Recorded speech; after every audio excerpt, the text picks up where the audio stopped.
Everybody, my name is Graham Elwood, and you are watching the Political Vigilante. Vegan guns. You're making Gotham great again. What does that mean? People ask. I'm a huge Batman fan, and the way Gotham was always depicted is a very corrupt city that used to be great when Bruce Wayne's parents ran it. It's also, I'm poking fun at Trump's slogan, which he took from Reagan. But I just want to make things better. They're so corrupt. They're so corrupt. And one of the ways that people get taken advantage of is through identity politics. I say this is how, I've said this before. So the Republicans use like family values, the Bible, and the Second Amendment to get, red state voters to vote against their own interests. They vote for horribly corrupt people like Lindsey Graham and, Ted Cruz and all these awful Michelle Bachmann, Susan Collins, like just awful people, Mitch McConnell. But they get them to vote against their own interests for those things. And the Democrats use identity politics to get people to vote against their own interests.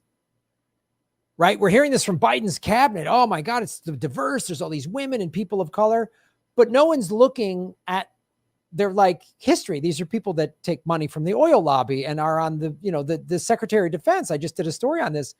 Is a black man, first ever black person, Secretary of Defense. He's on the board of Raytheon. I mean, what?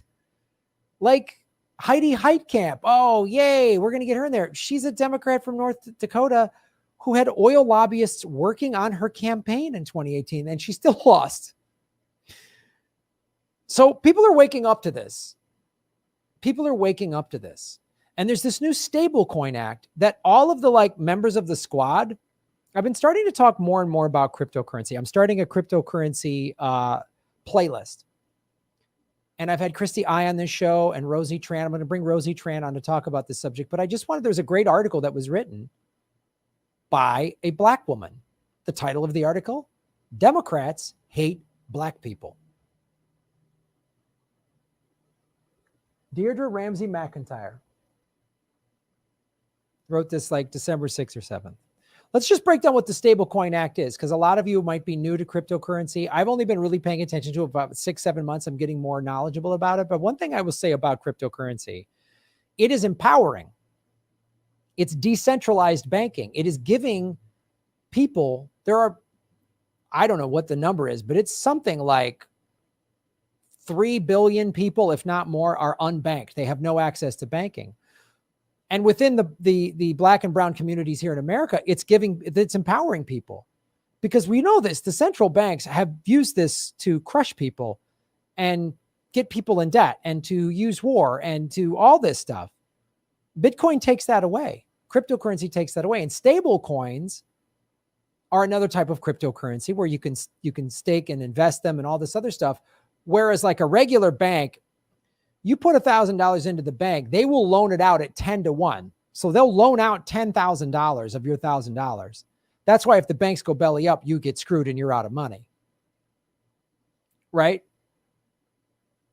Stable coins are different.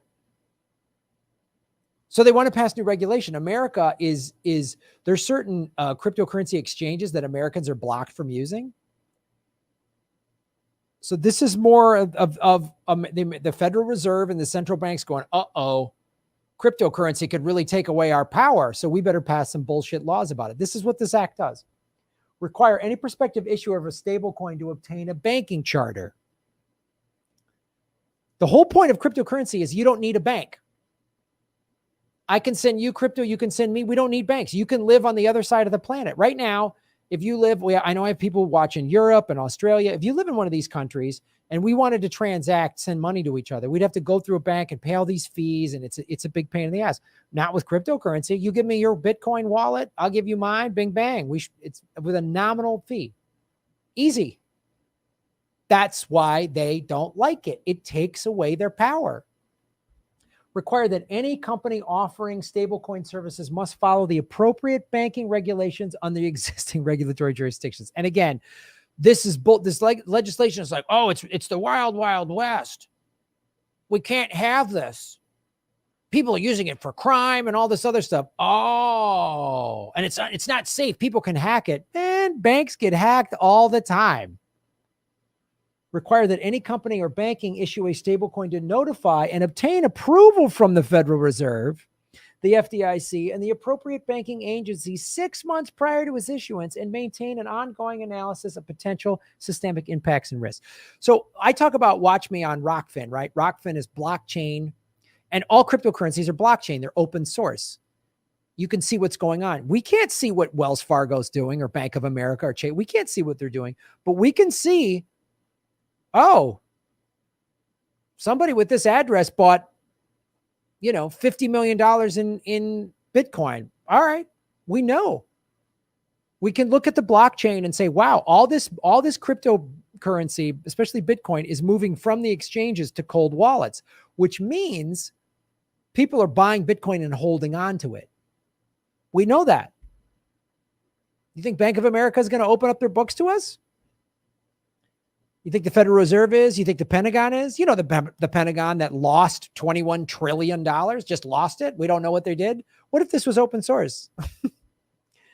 And require that any stablecoin issuers. So I want to talk about what I was going to say is, so I'm on Rockfin, which is a blockchain cryptocurrency platform. One of the things that's amazing about Rockfin is it's blockchain. It can't be bought out.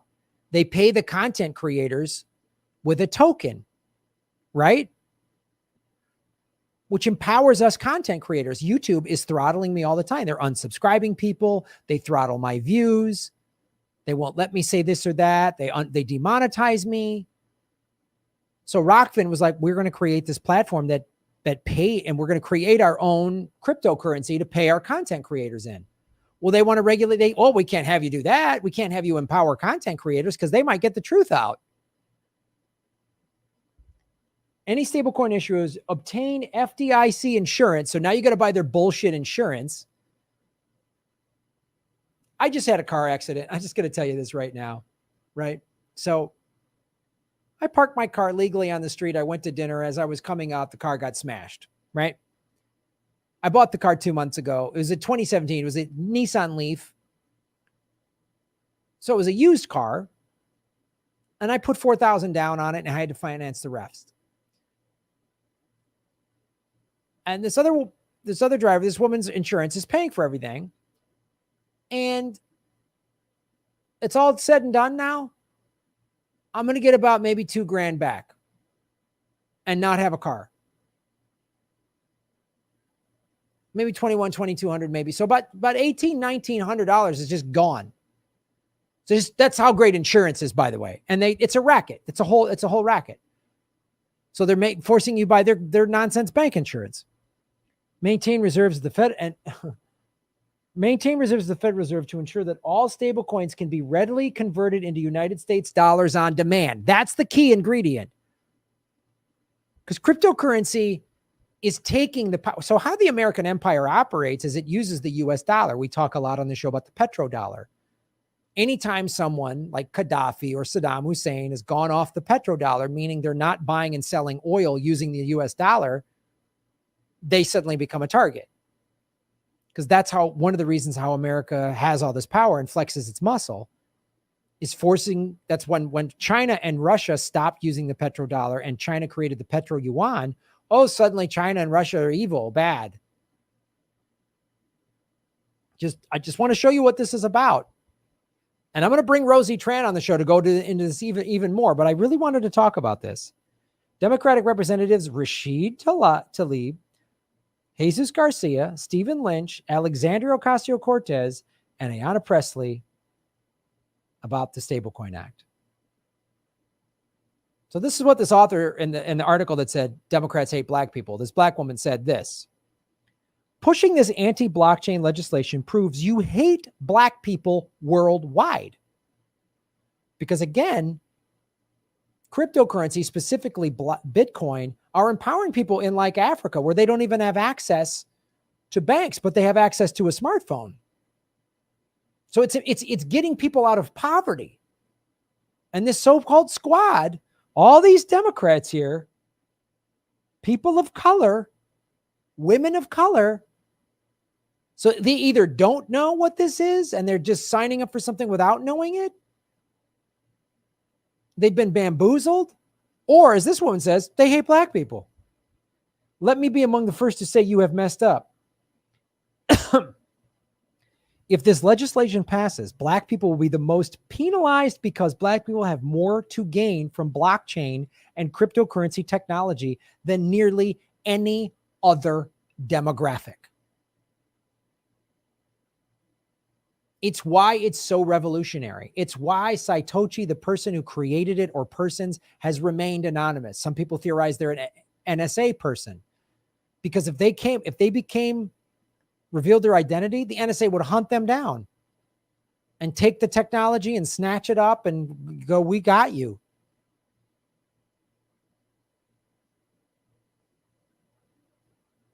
You do not understand this because you didn't love us enough to ask black people in blockchain crypto what we thought. You show us that you don't trust us. You don't partner with us. You didn't poll black people in blockchain or cryptocurrency. Like, are you kidding me? They didn't even ask, because there's a lot of black people. There's people of all ethnicities and all over the world are really getting into crypto. But people within, there's a man that I was going to interview on the show, and then we had a scheduling thing, and I'm trying to get him back on here, but he has a book called literally like Bitcoin in the Black Community or something like that. And he's really realizing how it's empowering people. I started watching all these cryptocurrency YouTube shows, and they're like, it's the most revolutionary, empowering thing you've ever seen out there. It's one of the few times in history where regular people, the poor people, working class people, can actually make money and gain wealth. So they didn't even poll. They didn't even go, well, how's this going to affect black people? And they didn't even ask them. They didn't even poll them. A black people in cryptocurrency group member. So it's a group, black people in cryptocurrency. This is how much people in the black community are realizing, man, this is our shot. This is our chance to get out of this cycle of, you ever been in a poor neighborhood? What do they have? Check cashing places, right? Payday advance, pawn shops. Can't get a bank account. It's hard to get a bank account. If they do, they got to pay all these fees and all this other, they can't get a bank account for this and that, or they do. They're just, it's people get scammed. They scam them so hard. And it's been going on for hundreds of years. A black people in cryptocurrency group member summarized various media sources noting traditional regulated financial institution had billions of breaches. This is going to why there's like this. We need legislation because stablecoins are unsecure. And this black people in cryptocurrency group pointed out there was billions of breaches in traditional banks, all these FDIC and insured banks all throughout the world, these centralized big banks, the Bank of England and HBSC and Bank of America, all got billions of breaches, billions. So far in 2020, there have been 16 billion data breaches. They got your information. That's the thing about cryptocurrency.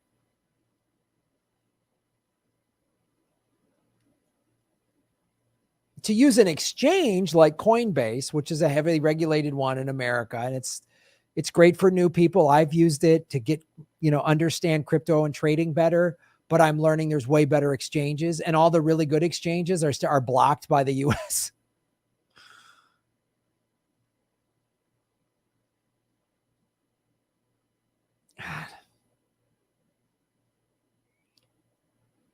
So regular banks have had 16 billion data breaches where they get hacked and your personal information is hacked, your account number, all that stuff.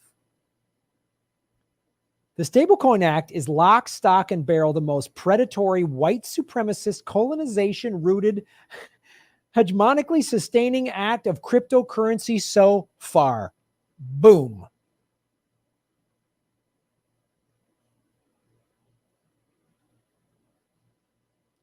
The Stablecoin Act is lock, stock, and barrel the most predatory, white supremacist, colonization-rooted, hegemonically sustaining act of cryptocurrency thus far.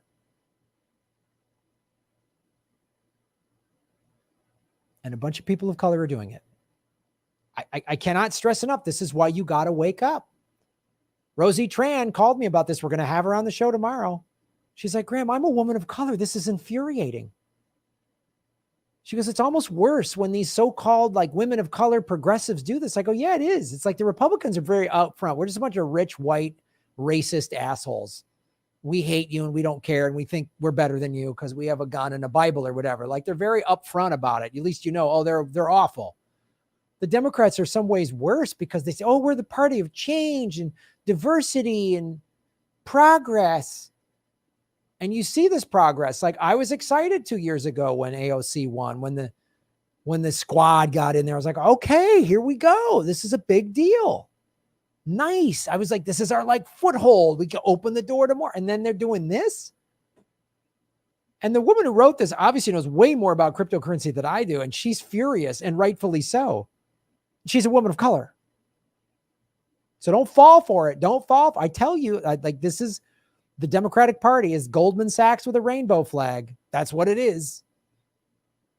Yay. Diversity. It's not. It's just the diversity of the ruling class. The Stablecoin Act protects central bankers, protects Wall Street. It does not protect the American citizen. And what do? How does the ruling class do it? They get a bunch of people of color to write the bill, to co-sponsor it. So it looks like, oh, well, if the squad's doing it, it must be in our best interests. Do you see how they do this? You see how sophisticated they are in tricking us and propagandizing us? The Western financial paradigm still benefits from keeping people in African and Caribbean nations out of banking and financial services. But everyone's got a smartphone. That's where they found the loophole. That's where Satoshi found the loophole. Everyone's got a smartphone because they just want to sell people phones. They're deliberately keeping people out of banking and loans and stuff like that. But wait a minute. So what if you live in some poor country and you bought $100 worth of Bitcoin, right? 5 years ago. And now it's worth $2,000. That's huge. That's huge.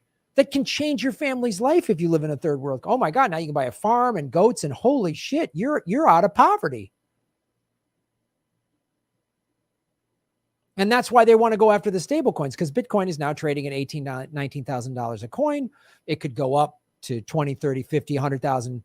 But there's all these new coins out there that are trading at 10 cents, 15 cents, a nickel. And so you could buy 100 of them for nothing. Because imagine if you bought 100 Bitcoins when it was trading at 10 cents.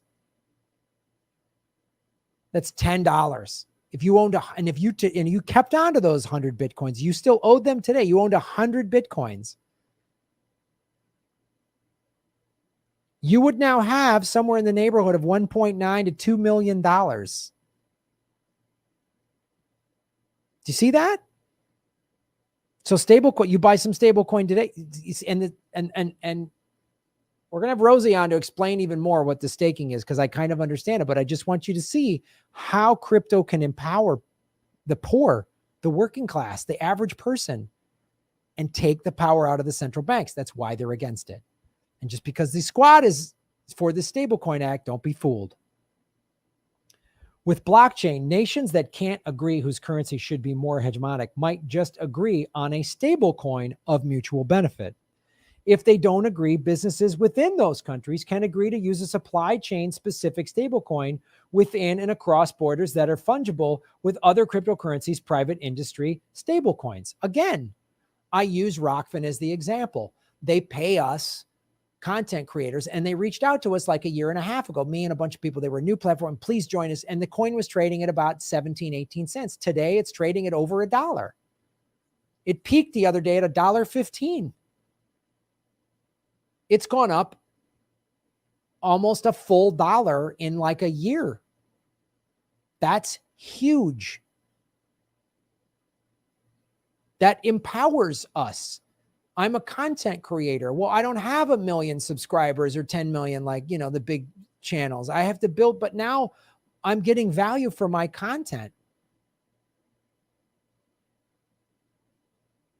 And so that's the same thing. So they're a platform and they're going to bring a content creator on who's not in the United States. Richard Medhurst is on their channel, right?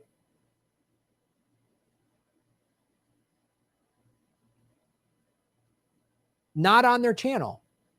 I'm sorry, Richard Medhurst doesn't live in the United States. So how do they pay Richard Medhurst? They pay him the same way they pay me and Ron Placone and everybody else. Do you see how that works? And they're talking about the same thing. So let's say you're two country. You have an online store in Zimbabwe, and you want to buy and sell with people in Iran. Oh, we'll use this currency, this cryptocurrency, this stablecoin. See how that works? If you wish to safeguard Americans, that is fine, but setting up a prohibitive paradigm that maintains the status quo is criminal. The actions you take with this act today will not omit your names from the culpability list, not by a long shot. People are waking up. This article, I mean, I'm not happy about the Stablecoin Act, but this column, I'm like, yeah, wake up. Because I'm so sick of listening to liberals like, oh, Joe Biden's cabinet's so diverse. No, it's not. There's no diversity of ideology. And the Stablecoin Act isn't diverse at all. It's the same old big business screwing over regular people. People are waking up, right? They're waking up.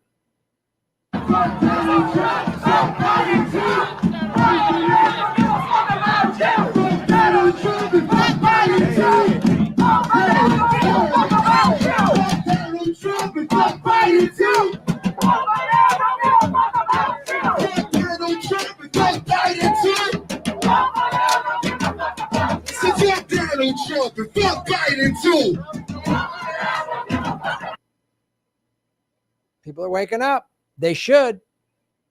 Because if you think the Democratic Party is going to save you, you think the Squad and Bernie and Tulsi, they're all going to save you, you're a chump. You know who said that?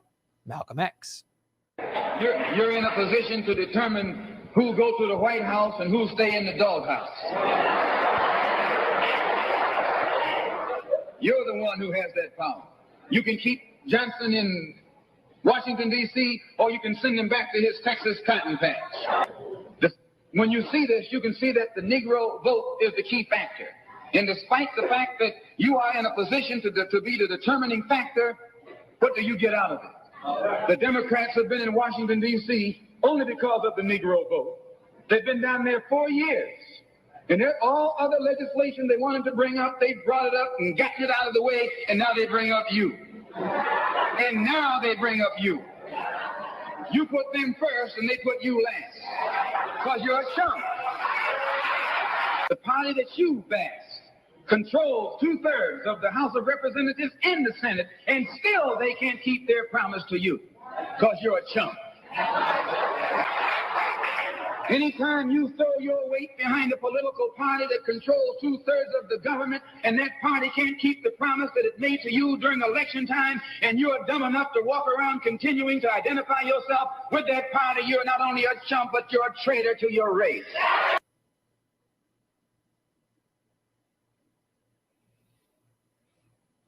Spread the word. I'm going to talk about this Stablecoin Act more. I'm going to get Rosie Tran and we're going to talk about it. It's bullshit. It's more bullshit. And this is how they're feeding us bullshit now. Oh, the progressives are doing it. The Squad is doing it. Still bullshit. So AOC and Presley and Tlaib, I want to know, do you really know how bad this is? Did you research in anything? So even at the very least, you're just like incompetent to not even research this. And as the woman who wrote that op-ed piece said, you didn't even poll black people. Did you, any of you go, why don't we ask some black people who really study cryptocurrency and see what they say about this act? Nope. So are you just didn't get it? You're too busy. You're lazy. Or did you go, people are dumb. And if we sign our names to it, everyone will go, oh, the Squad, it'll be great. Resist, revolution, blah, blah, blah, blah, blah, blah, blah, blah, blah. Don't fall for it. Don't fall for it. Don't fall for it. Thanks for watching the show. Shave your knuckles for justice. Boom. Thanks for watching, everybody. Please hit the like button, the subscribe button. Go to patreon.com/Graham Elwood and rockfin.com/Graham Elwood, where you can support the show. Also, I have a Bitcoin wallet, a Bitcoin Cash wallet, and an Ethereum wallet in the show notes. We're taking cryptocurrency. I have a Coinbase affiliation link. We're going to be getting on some other exchanges. So that's how you support the show. Make sure you hit the subscribe button. YouTube is unsubscribing us at an alarming rate. I have a PayPal button at GrahamElwood.com. I even have a Venmo at Graham-Elwood. There's a lot of ways to support our show. We are getting crushed by YouTube. We've dipped under 73,000 subscribers because of YouTube. Thanks for supporting what we do.